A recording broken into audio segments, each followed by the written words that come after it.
Hey, everybody. Welcome to this episode of The Lindsay Anderson Show. Today, I'm really excited about our topic. We're talking about outsourcing to VAs. Now, as we help consultants and coaches and service based experts like you, having a VA to do a lot of those marketing and sales tasks is critical for you being able to scale your online business. What happens when you start to outsource? What kind of tasks should you be outsourcing? And I have a really amazing outsourcing expert here today called Miss Valerie Bowden. Now, I work with Valerie at her company, Cradle, and I'm so excited to introduce her to you today as we dive into this world of outsourcing VAs and really generating A's that will allow you to build and monetize your business.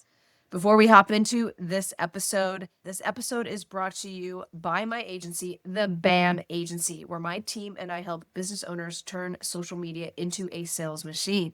If you're ready for a custom strategy that drives results, book a free session by going to lindsaya.com/apply and schedule a free social media strategy session with me. Now, let's hop into our guest episode with Miss Valerie Bowden. Are you ready for next level growth in your business? Welcome to the Lindsay Anderson Show, where we pull back the curtain on the exact strategies, tools, and mindsets that build million-dollar empires. If you're hungry for more time, more freedom, and a whole lot more impact, you've come to the right place. Buckle up, because we're about to ignite your business journey. Now, here's Lindsay. This episode is brought to you by the BAM Agency. Done for you social media that actually drives results. Not just likes, but high ticket sales. If you're ready to turn your content into a client generating machine, grab a free strategy session call by heading over to lindsaya.com/apply. My guest today is Miss Valerie Bowden, founder of Cradle, a company that helps business owners find a top-tier remote marketing and sales talent from Africa. Before launching Cradle, Valerie backpacked across Africa solo and lived in Ethiopia for 8 years. Today, she helps businesses build lean, effective teams without sacrificing quality. Valerie, welcome to the show. Thank you so much for coming on. Thanks for having me here. I'm so excited to be here.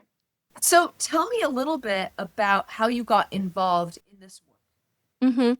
Well, I had, like you mentioned, I had backpacked across Africa when I was 25, had an amazing time. I was living in Ethiopia and I started working for a US outsourcing company. And that was the first time that I knew that big companies, like Fortune 500 companies, were building sales and marketing teams in Africa. You think of India, the Philippines, other traditional outsourcing countries, but I did not know it was happening in Africa. I love the work, but soon I realized a lot of these large companies just weren't really paying the Ethiopians very well, and they didn't really have a career path for them.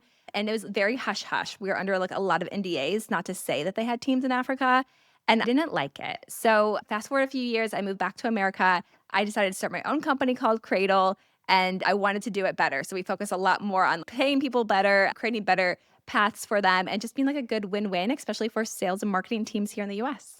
I like that. Let's talk a little bit about a lot of businesses really miss out on getting good quality VAs because they're only focused on hiring people in the US. What are they missing out on not thinking more globally about hiring for those roles? I think the biggest reason why people want to outsource is because of the cost. It is much more cost effective to hire overseas. So that makes your profit margin better. And I think most small and medium businesses, they just would not hire because they wouldn't have the money to hire an American person. So it doesn't get done or the founder takes it on. So I think one of the best reasons why to offshore is you can really build your team and grow your brand, but at a rate that you can afford. Yeah, it's true. And it's true. And I like that you do the win-win too. So it's not only serving you, it serves others on the globe. So there's a lot of different options when it comes to outsourcing. I'm sure you're aware of Fiverr and Upwork and like all of these. Can you tell me the difference between your offering and kind of what those other services offer? Great question. And there's no wrong answer. It's really based on what you want. So if you have a one-time project that's like 2 hours, I would do Upworks. Like that's perfectly fine. If you want an actual team member that you're going to know, build a relationship with, that you might put client facing, that's when you don't want just like a freelancer that you met on one of those platforms. You really want to hire someone that you can integrate into your team. And then that's when a company like mine or any other outsourcing company fills that gap. Makes sense. Now, a lot of the tasks that people like to outsource, of course, are marketing and sales, and this can really elevate a business and bring in more high quality leads and those sort of things. What do you think that people really misunderstand about hiring remote team members for sales and marketing roles? I think the first thing they miss out on is that they think there's going to be bad accents. So I think a lot of reasons why people don't hire, let's say, offshore cold callers is because we've all had that horrible experience with an offshore cold caller that you don't understand. And so I think people have to understand that there's just like anywhere in the world, there's good talent and there's bad talent. So just because you've had bad experiences overseas doesn't mean you will again. And I think another misconception is just not understanding what AI should do versus outsource versus someone internal. And so I always say cold calling is an offshore job. You don't want someone with an American salary spending all day cold calling for your sales team because half the time they're going to be leaving voicemails or getting the wrong number, the wrong person. So that's a job where you want to make sure that's outsourced because that's more of an affordable rate. And then the outsourced person should be booking those calls for your sales team, and your American expensive sales reps, all they have to do is show up and close the deal. And so, can you expand a little bit more on how do we know what jobs are appropriate to outsource? Like, what do we need to know about these jobs we outsource before we actually outsource them? Great question. I always start with a time audit personally, whether that's you or like your sales team or marketing team. And you can really look at it and be like, okay, what can only I do? Like, only I can jump on a podcast and talk about my company, but anyone overseas can actually book that meeting for me and book podcasts for me, as an example. Or again, like maybe you are a company and you have to go in person. So you do need like a physical sales rep to go in person to your client's business, right? But anybody can call and book that appointment and set it up for you. So really just understanding what can you do and only you do, and then make sure that everything else is delegated or put on an offshore team member. Okay. What is the biggest mistake that you see a lot of entrepreneurs and small business owners make when they hire overseas? Lack of training. It's like you really expect someone that doesn't know you or your industry very well to be perfect on day one. So I have an example. We had a client who hired 3 sales reps from us. He spent an hour a day training them. And then after 6 weeks, I think he had generated $100,000 in new revenue, but it's because he had spent the time training. And then we have some clients, they just give a list on day one and they expect that person to make calls and book appointments. That person knows nothing even about them, about the business, and doesn't even have time to ask them questions. And then those clients never get as good of results. So you definitely have to train and onboard even more than you would with a US-based team, I think. Okay, and what's your recommendation for doing that? Is it to be spending an hour a day with this person as you're onboarding? What are we talking on Slack? Are we doing some Zoom? What's a good outline for that? It depends. So the client I mentioned, he hired 3 reps that were full-time. So an hour a day, fantastic. And by the way, he did record those meetings. So he's hiring more with us, and those new reps will probably listen to the recordings. So it does get better over time. If you're hiring someone for 2 hours a day, maybe it's like a 20-minute check-in call the first week every single day. And then maybe you can space it out further. Or maybe before they start doing things, they're sending you screenshots before like that email, that marketing email gets sent. But you can kind of space it out slowly. But I think especially the first couple of weeks, daily check-ins are great. And also adding them to your team calls too. So it doesn't just have to be you with them. You can add them to your company call and integrate them like any other team member, and then you'll get amazing results. Yeah. Okay. So in terms of marketing and sales and outsourcing those kind of jobs, can you give me some examples of what people outsource successfully? Definitely. Okay, so when it comes to marketing, it could be anything between booking you guest podcasts, helping you with social media, whether that's uploading content, helping you record the content, video editing. It could be leaving comments for you, adding people to your network. When it comes to sales, it's mostly lead generation and that initial cold calling role that is probably most appropriate. Okay. And you need to go in with those scripts. You need to be like how you want to be saying those things to people. And it's basically like they're any other employee. You've got to train them. You have to have SOPs. They have to know what to say. And this is like the biggest mistake people will make. Exactly. I think the strategy should come from you. The script should come from you because you know what your clients would resonate with the most. Now, after a week or two, if you're looking at your numbers and you're saying like, okay, all these people are picking up, but no one's booking the call. Okay, maybe the script does need to be adjusted. Maybe you need to give them some ability to get off script a little bit. But in the beginning, most things should come from you, and then you can tweak as you go along. Okay. And so they're making cold calls. They're providing you with the phone numbers, or do you have VAs that will go find phone numbers of your ideal client and do some data mining? Both. Yeah, most of our clients do just give us a giant list, but we have some, maybe it's not big, like huge volume, but they will hire someone to do lead gen for them. And so they'll get on LinkedIn, they'll find a list, and they run that through Apollo, then they get phone numbers, and then they'll have them call as well. That's cool because the person who does all that lead generation probably knows so many things about that person that by the time they do the phone call, they can have a warmer conversation. Okay, so I'm going to have you break that down a little. I find that Mhm. process real interesting. So you say, here's my ideal client. They will go out on LinkedIn. They'll find that person. They'll follow them on social media. Will they send a DM and try to get a phone call? Is that what you say is next? You can do that, or sometimes you can use apollo.io to like put in someone's name and it will give you their email, their cell phone number. You could call them that way, but kind of a two-prong approach is great. Like you could have them get on your LinkedIn, send them a message from your LinkedIn, and then the person could call and like kind of that two-prong approach works really well. Or maybe they call, they couldn't get a hold of them, so then they log into your LinkedIn and they're like, "Hey, I think my team member tried to reach out to you. No worries, I'd love to hop on a call with you." And sometimes that approach works really well. When you're putting names into Apollo and you're getting these phone numbers and then you're just Mhm. calling people after finding them on LinkedIn, what's the pitch there? They're calling to set up a meeting, or what's your next step on that? Great question. So some people you could set up a meeting. Sometimes it's better to offer something. So when we call for medical appointments at doctor's offices, we usually offer a lunch and learn. So that way they get lunch out of it at least. Some people will call and be like, "Hey, I can do a free presentation on social media to your entire team. If that's something you're interested in, hop on the call with Lindsay." And then once you get them on the call, that's like that free hook makes them want to call and actually take that first appointment. Right, right. You always have to have that next step. You always got to give Mhm. people that next step. Okay, I love that. I had a client recently say to me, Lindsay, I've never had leads come to me like this before. That's the difference between posting randomly and using a real strategy. At the BAM agency, we turn content into conversations and those conversations into clients. If you want a social media system that actually works, apply for a free social media strategy session call by heading over to lindsaya.com/apply. Let's talk specifically now about outsourcing to Africa. What makes that so special and different than every other place we could outsource to? I'm so passionate about hiring from Africa. I think there's three things. First is the social impact. That's what led me to this in the first place, that creating jobs on the continent is so needed. I think the statistic is that Africa needs to create 18 million jobs every single year until 2035 to keep up with the demand of how many young people are entering the workforce. There's just literally not enough jobs available. I think another stat is like 40% of young women cannot find a job in most African countries. But besides the social impact, there's just a really clear business ROI.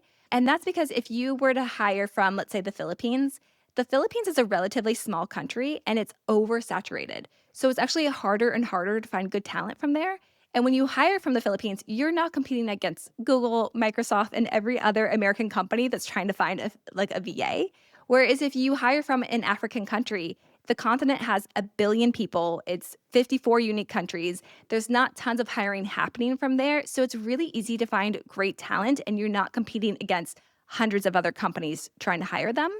And I think the final aspect about what makes hiring from Africa so special is just that there's been decades of making a priority for education. So now you get these college grads who speak perfect English, who are well educated, who are so excited to plug into an American company and work hard and make great money that they do so much of a better job. Like just their work ethic and their ability to show up and get the job done correctly is unparalleled with I think anywhere else on the planet right now. Wow, you speak so passionately. And yeah, I that's one of do. the reasons why I had you on this podcast because I love it. In terms of tracking their work, so one of the most frustrating things is I'm going to hire this person for 10 hours a week. How do I know what they're doing? Upwork has a piece of software that will like take random screenshots. How do you recommend people manage that to get rid of that anxiety around what are they actually doing and how do I track this time without it taking my whole day? Exactly, because you want some visibility. So we do have clients who that is like an easy app to install where you can get screenshots of their laptops, what they're doing all day. But a lot of times you can also create a Google Sheet or you can use an app like Harvest or Clockify and they can enter their hours that they're working, and then they can put the task beside it. So that way, at the end of the week, you know exactly what they did and what took the most time. When I hired my first personal executive assistant, in the beginning, she would do a daily check-in with me. At the end of the day, she would tell me what she did. And then after 2 weeks, it wasn't necessary because I knew exactly what she was doing and I would see the evidence if she wasn't doing it quickly. But in the beginning, the more you understand and have visibility, the better. What's the typical, like, how long do they stay? You invest all of this time into a VA. What has been your experience with that? I think Do they go from job to job, or what does that look like? No, I think retention rate is great. The reason why sometimes remote talent gets a bad reputation for being flaky or for moving jobs is because, again, a lot of outsourcing companies don't pay well. So even if you're paying a fair amount, the outsourcing company is taking all the profit. And again, that person might be getting paid 50 cents an hour. So that's why you have to be really careful about who you choose. As long as they're getting paid correctly and you integrate them as a real team member and you treat them fairly, they should stay around as long as possible. That's the goal. That is the goal, is to build this team. Okay, let's talk a little bit about AI in terms of VAs and how your VAs are using AI, or how you think that's going to change your business or the landscape. What does the future look like with this AI situation? I think AI is one of the best things that has happened for offshore team members because suddenly it's so much easier for someone who's offshore to do the work even better. So, as an example, we have a 22-year-old girl in Ethiopia who's doing work on our clients' LinkedIn and social media pages, and he's like a middle-aged lawyer in Texas. The reason why she's able to use that is she can do tools like ChatGPT to mimic his voice and to know how to comment as him. And so I think it's a really big tool. So again, if you look at your business, I think you have to have some AI, you have to have some outsourcing, and you have to have some internal US-based team members. And then the combination of all three is going to be like what makes your company really take off. The more you can pair your assistants, whether that's a cold caller or virtual assistant, with AI tools, the better that they're going to do. I know that I personally, I'm not great with technology, but I also want to be on trend with AI. I'll have my assistant research like AI trends for my business, and she'll try out the AI tools for me. And then she'll tell me which ones are worthwhile and which ones aren't. And that's like another way you can really have your assistant keep you up to date with AI without you having to invest as much time into it. I love it. I love it. Can you speak just briefly about time zones? Tell me about the time zone situation. Great question. So I would say whoever you hire, no matter what country they're in, they should work your time zone. For us, we have 9 to 5 EST is a default. At the clients in California, we adjust for that. But whether you're hiring in the Philippines or India or anywhere, you want them to work your time zone because if not, it's really hard to work with them, especially if it's like a social media post and you need to edit and you have to wait an entire day to clock in and get it back to you. It will just delay the process. So make them work your hours. And the VAs that you recommend and hire out are fine with working those hours, it sounds like. Oh, yeah, definitely. Everybody we hire is young. So most of them, they would clock in around 4 p.m. and clock out by midnight. So when I ask them what they think about that, most of them are like, I'd be up to midnight anyways. Now I get paid for it. We have a lot of, especially women who are going to grad school during the day and they're able to pay for that because of their job. And then at night, they just clock in. I think if you are someone who wants to work for an outsourcing company, you know that comes with working a time zone that's not your own. However, you also do that because you have your entire day free and you're getting paid 5 times more what you could get paid locally. So you're okay with it. What is your message for any entrepreneur or business owner that has not outsourced overseas? What's your big message takeaway from today? Oh, I would say, well, our slogan is always choose Africa. So I would say choose Africa when you are willing and able to start talking about hiring offshore team members. But the best thing is just to try it. Even if it's 10 hours a week, dip your toes in, because once you meet the team member, you will see that anyone in Africa around the world is so much more similar to you than you would realize and has the talent and expertise that you need. So it's only scary before you get going. But once you meet them and integrate them into your team, it's just like any other remote team member and they do a great job and you'll love them. And chances are you're going to increase their hours and then build an entire team around them because you'll see the magic of what outsourcing can do to build your business. I love it. I do have actually one more question, which is we have outsourced people writing comments on social media or helping with social media. What do you say to somebody who is like, I have to do all of that myself. I have to do all of the engagement and the commenting and all of that. And it's not authentic if someone else is doing that on my behalf. Do you have an opinion on that? You can't do it all. You will not show up as well for your clients if you're trying to do everything. And again, as long as it comes back to the training, as long as you train them and you put in some parameters and you're giving them coaching, they'll probably do a better job than you because that's all they're doing and they can focus on it. Whereas you're trying to do 40 other things to run your business. And so, no, you can't do it all and you do need support. I love it. Valerie, before I let you go, I'm going to turn the time over to you. Let everybody know how to find you and anything else you want the audience to know. If anybody is interested, you can always visit our website, cradle.com. It's spelled CRDLE, like cradle without the A. I also live on LinkedIn, so you can find me there. I post tons of tips on how to hire remote team members. So even if you're not ready for it, or maybe you already have your offshore team members, we post tons of tips that will make it better for you. Awesome. Valerie, thanks for coming on the show. There you have it, folks. Another awesome episode of The Lindsay Anderson Show. And that is a wrap for today's episode. And I really appreciated Valerie coming on the show and giving us a refreshing take on what it takes to build a reliable remote team that actually supports your business growth.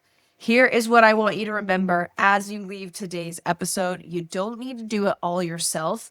You can build a lean, efficient, client-generating machine with the right team behind you. Remember, this episode is brought to you by the Build and Monetize Agency. If you're ready to simplify your social media and turn your content into actual conversations that lead to clients, you and I need to talk. Make sure you head over to lindsayaa.com/apply and apply now for a social media strategy session. If you enjoyed this episode of The Lindsay Anderson Show, please leave us a review. It's how we can continue to bring really high quality content and guests here on the show. Make sure you follow and subscribe. And thank you so much for joining me today. Until next time, cheers to you and your success. That's a wrap for today's episode of The Lindsay Anderson Show. If you loved this episode, don't forget to subscribe, leave a review, and share how you're leveling up your business. Want more? Connect with Lindsay Anderson and get the tools you need to crush your goals at lindsayaa.com.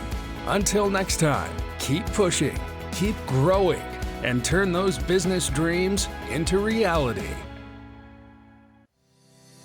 Thank you for tuning in. If you got value from this episode, share it with a friend and hit subscribe.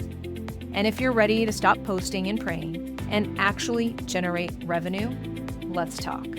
Book your free strategy session by going to lindsayaa.com/apply.